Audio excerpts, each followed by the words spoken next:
اور منگوا لوں اسے؟ یوں شوق سے آئس کریم کھاتا دیکھ کبیر دادا نے بے ساختہ پوچھا۔ نہیں، اب چلتے ہیں۔ اپنا کپ خالی کرتے ہوئے وہ اٹھ کھڑی ہوئی۔ کبیر دادا نے بیرے کو اشارہ کر کے بل منگوایا۔ بل کے مندرجات پر ایک نظر ڈال کر اس نے جیب سے ایک بڑا نوٹ نکالا۔ باقی تم رکھ لینا کہہ کر وہ تناوش کو ساتھ لیے چل پڑا۔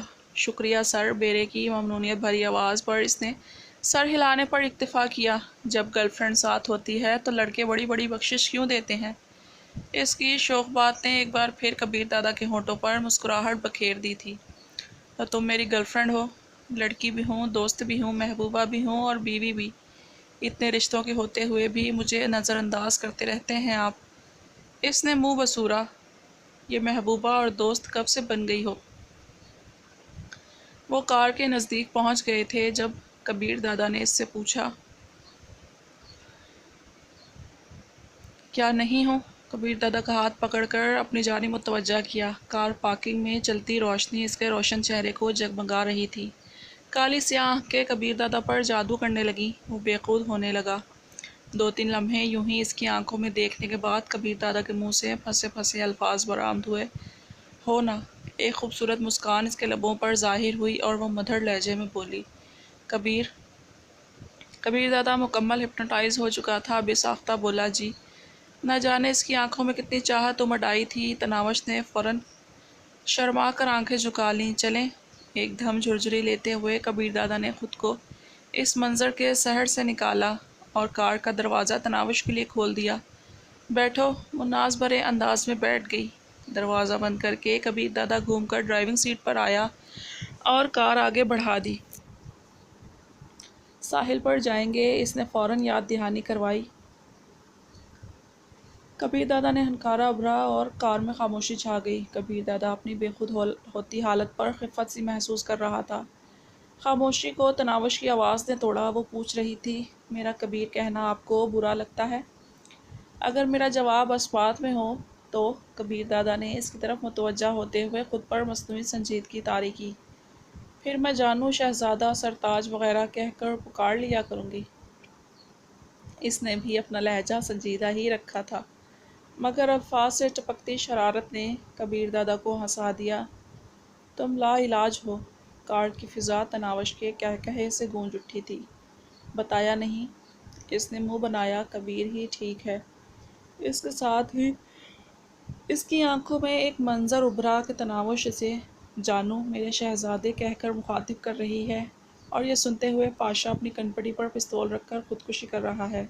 وہ ہر دھرمی سے بولی، میرا جو دل چاہے گا میں وہ بولوں گی، آپ بدلے میں جو چاہیں کہہ سکتے ہیں۔ میں اس مصیبت اور دماغ چوس کے علاوہ بھلا کیا کہہ سکتا ہوں؟ اور تناوش اس کی بے بسی پر کھلکھلا دی۔ ساحل پر اتنے ہوٹل کھلے ہیں، یہاں بھی کھانا کھایا جا سکتا تھا۔ سڑک کنارے ہوٹلز دیکھتے وہ پوچھنے لگی، مقصد کھانا کھانا تھا، وہ پورا ہو گیا۔ وہ کار کو آگے لے گیا۔ ایک جگہ پر اس نے کار سڑک سے کچے پر اتار دی اور ایک مناسب جگہ پر پارک کر دی۔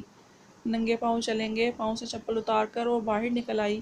سر پر لیا دوپٹہ اس نے مفلر کی طرح گلے میں لپیٹا اور اس کے گھنے سیاہ بال کالی گھٹا کی طرح اس کی کمر تک بکھر گئے۔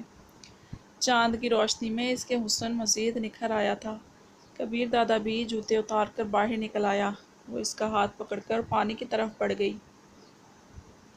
پاؤں سے پانی ٹکراتے ہی اس نے شلوار کے پاہنچے اوپر کر لیے۔ وہ کافی دور آ گئے تھے، وہاں لوگ ایک دوسرے نظر نہیں آ رہے تھے، اسی وجہ سے اس نے سر اور پنڈلیوں وغیرہ سے کپڑا ہٹانے میں کوئی قباحت محسوس نہیں کی تھی۔ آپ پہلے کبھی یہاں آئے ہیں؟ وہ کبیر دادا کی طرف متوجہ ہوئی۔ تمہیں میں اتنا ہی فارغ دکھائی دیتا ہوں؟ آج فارغ تھے؟ اس سوال کا مقصد وہ چڑھ گیا۔ وہ لاڈ سے بولی، آپ سے یہ منوانا تھا کہ میں آپ کو پیاری لگتی ہوں۔ وہ اس کی طرف مڑا۔ اگلے ہی لمحے اس کی کمر میں ہاتھ ڈال کر اسے اپنی جانب کھینچا۔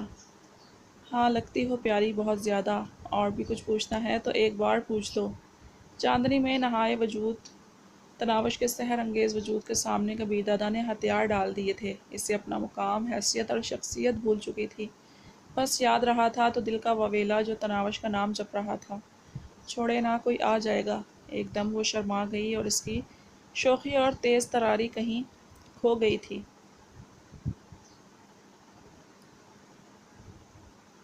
اسے تنگ کرنے کے لیے شاید کبیر دادا مزید بھی پیش قدمی کرتا، مگر اسی وقت وہ روشنی میں نہا گئے۔ کوئی گاڑی سڑک سے اتر کر اسی طرف آ رہی تھی۔ تناوش تڑپ کر اس کی آغوش سے نکلی۔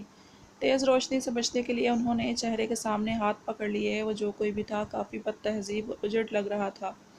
آنے والی گاڑی ان کی کار کے ساتھ رک گئی۔ تیز روشنی کے بجھتے ہی انہوں نے آنکھوں کے سامنے ہاتھ ہٹائے۔ روشنی کا اثر ختم ہوتے ہی انہیں کھلی چھت کا جیپ کا ہیولہ نظر آیا۔ اس میں 4 آدمی سوار تھے۔ نیچے اترتے وقت وہ بے ہنگم قہقہے لگا رہے تھے۔ تناوش کا دل ناخوشگوار انداز میں دھڑک رہا تھا۔ ہیولوں کو اپنی جانب رخ کرتے دیکھ تناوش فوراً گلے میں جھولتا دوپٹہ سر پر لپیٹ کر چھاتی پر پھیلانے لگی۔ ارے رومانوی سین تو ختم ہو گیا۔ ہیرو صاحب نے ہیروئن کو اپنے بازوؤں کے گھیرے سے آزاد کر دیا ہے۔ ایک واہیات آواز تناوش کے کانوں میں پڑی اور اس نے فوراً کبیر دادا کا ہاتھ پکڑ لیا، گویا اس کا سہارا چاہ رہی تھی۔ وہ آوارہ گردوں کی کوئی ٹولی جو ایک اکیلے جوڑے کو دیکھ کر لوٹنے چلے آئے تھے۔ ایسے گروہ آدمیوں کو لوٹنے کے ساتھ عورتوں کی عزت خراب کرنے میں بھی کوئی ڈر گئی ہو؟ آنے والوں میں سے بے نیاز و چاہت بھرے لہجے میں پوچھ رہا تھا۔ کبیر دادا کو ایسے سڑک چھاپوں سے کیا خوف آ سکتا تھا بھلا، جس کی ساری زندگی ہی ایسے حالات کا سامنا کرتے گزری ہو؟ وہ نڈر لہجے میں بولی، نہیں، آپ کی موجودگی میں ذرا بھی ڈر نہیں لگتا۔ اگر تم سے کچھ نہیں ہو پا رہا تو اس بلبل کو ہمارے حوالے کر دو بھائی۔ وہ دور ہی سے اپنے اندر کی غلاظت کا اظہار کرتے آ رہے تھے۔ اچھا، سب سے پہلے کون سا سورما اپنی طاقت کا مظاہرہ کرے گا؟ وہ 4-5 قدم دور تھے جب کبیر دادا کی اطمینان بھری آواز ابھری۔ آگے والے دونوں آدمی ٹھٹک کر رکے۔ اس کے ساتھ ہی انہوں نے گویا آنکھیں پھاڑ کر کبیر دادا کی جانب دیکھا۔ کبیر دادا، وہ ہکلاتی اور پھنسی پھنسی آواز ان کے حلق سے برآمد ہوئی۔ اگلے ہی لمحے دونوں کا جسم ریشے والے مریض کی طرح لرزنا شروع ہو گیا تھا۔ عقب میں آنے والوں کے کانوں میں بھی جب کبیر دادا کی آواز پڑی وہ بھی اکا بکا کھڑے رہ گئے تھے۔ ان کی آواز سنتے اور شکل دیکھتے ہی کبیر دادا انہیں پہچان گیا تھا۔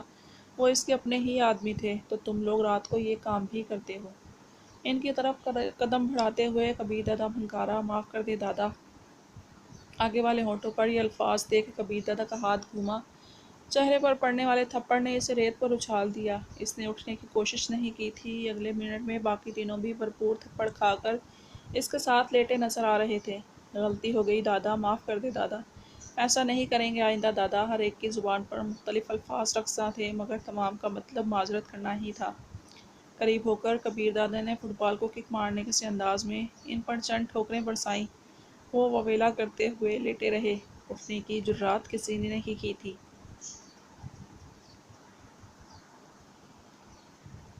نوید اڈے انچارج کو کال کر کے یہیں بلا لو۔ اس کی آمد تک کان پکڑ کر مرغا بنے رہو۔ میں ذرا آگے تک جا رہا ہوں، واپس پر اسے یہیں موجود ہونا چاہیے، اور اسے کال بھی مرغا بنے بنے کرو گے۔ کبیر دادا کی بات ختم ہوتے ہی انہوں نے اسے سرعت سے مرغا بنتے ہوئے کان پکڑے تھے کہ تناوش کھلکھلا پڑی۔ نوید نامی آدمی اسی حیت میں کان پکڑے اپنے اڈے انچارج کو کال کرنے لگا۔ کبیر دادا تناوش کو لے کر ان سے دور ہٹنے لگا۔ یہ لوگ آپ سے اتنا ڈرتے کیوں ہیں؟ حالانکہ اتنے پیارے اور نرم دل ہیں آپ۔ وہ اس کا ہاتھ تھامتے بھول پن سے پوچھنے لگی۔ وہ مسکرایا، پاگل، تم نے کبیر دادا کا صرف ایک ہی روپ دیکھا ہے۔ میں اپنے کبیر کے سارے روپ دیکھ چکی ہوں، پھر بھی ڈر نہیں لگتا؟ وہ معصومیت سے بولی، بہت لگتا ہے۔ آپ کے دور جانے کا، بچھڑنے کا، روٹھنے کا، کسی اور لڑکی کی طرف متوجہ ہونے کا اور مجھے دھتکار دینے کا ڈر ہر وقت میرے دل کو لرزاتا رہتا ہے۔ وہ صاف گوئی سے بولا، صحیح کہا، جس دن سے تم میری زندگی میں آئی ہو میں یہی کوشش رہی ہے۔ کاش میں اس میں کامیاب ہو گیا ہوتا۔ اللہ پاک نہ کرے ایسا ہو، مر جاؤں گی اور پھر روتے رہیں گے آپ۔ اس دھمکی سے کبیر دادا پر منکشف ہوا کہ شاید پاشا کی کوششیں بیکار جائیں۔ اتنے خلوص بھرے لہجے میں کوئی جھوٹ نہیں بول سکتا۔ اس کی آنکھوں میں نگی کی آمد کے بعد تناوش کے چہرے پر نمودار ہونے والے تاثرات نمودار ہوئے اور اسے بغیر کسی شک و شبے کے یقین ہو گیا کہ وہ ٹھیک کہہ رہی ہے۔ اس کے باوجود وہ اسے سمجھانے سے باز نہیں آیا تھا، تم کسی اور سے شادی کر کے گھریلو زندگی گزار سکتی ہو، ایسی شرافت بھری زندگی جس کے تم حقدار بھی ہو۔ ایک شریف اور باکردار مرد ہر وہ خوشی، ہر وہ سکون اور اطمینان تمہاری زندگی میں لے آئے گا جس کے تم حقدار بھی ہو۔ میرے ساتھ سوائے خواری اور کچھ نہیں ملنے والا تمہیں۔ اگر آئندہ ایسا کچھ کہا تو مجھ سے برا کوئی نہیں ہوگا۔ اس نے زندگی میں پہلی بار اس انداز میں دھمکی دی تھی۔ کیا کہا؟ کبیر دادا اس کی طرف متوجہ ہوا۔ وہی جو آپ نے سنا، ہنس کر کہتی وہ بھاگ پڑی، اور وہ بھی اس کے بچپنے میں دلچسپی لیتے ہوئے اس کے پیچھے بھاگ پڑا۔ تناوش کی رفتار کافی تیز تھی، مگر وہ جتنی بھی تیز ہوتی کبیر دادا کا مقابلہ تو نہیں کر سکتی تھی۔ اس نے جلدی ہی تناوش کو جال لیا تھا، مگر اس سے پہلے کہ وہ اسے پکڑتا، تناوش ہائے کہتی ہوئے ریت پر لیٹ گئی۔ کیا ہوا؟ کبیر دادا پریشان ہو کر اس کے ساتھ بیٹھ گیا۔ پاؤں میں موچ آ گئی ہے، اف بہت درد ہو رہا ہے، ٹکنے پر زور دیتے ہوئے وہ کراہی۔ دکھاؤ مجھے۔ گھٹنے ساحل کی گیلی ریت پر ٹیکتے ہوئے وہ اس کا ٹخنا سہلانے لگا۔ تناوش نے کراہتے ہوئے اس کے کندھے پر ہاتھ مار دیا۔ کس نے کہا تھا بھاگو؟ اس نے پریشانی بھرے لہجے میں اسے ڈانٹا۔ اب غصہ تو نہ کریں نا، ہائے درد ہو رہا ہے۔ وہ روحان سی ہونے لگی۔ اچھا ٹھیک ہو جائے گا، روتے نہیں ہیں۔ اس کی روتی آواز سن کر کبیر دادا کے دل کو کچھ ہونے لگا۔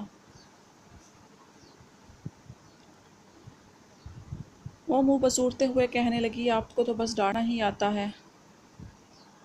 اچھا نہیں ڈانٹتا، وہ پیار بھرے انداز میں سے پچکارنے لگا۔ میں نہیں بولتی آپ سے، آپ کی وجہ سے میرے پاؤں میں موچ آئی ہے۔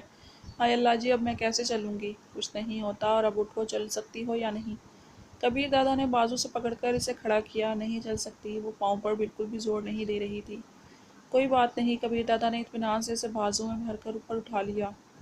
ایک دم خوش ہوتے ہوئے اس نے کبیر دادا کے گلے میں باہیں ڈال کر سر اس کی چھاتی پر رکھ لیا۔ کبیر دادا کو وہ پھولوں کی طرح ہلکی لگی تھی۔ کبیر دادا واپس پر چل پڑا۔ کیا میرا وزن بہت زیادہ ہے؟ ہاں، کبیر دادا نے اس بات میں سر ہلا دیا۔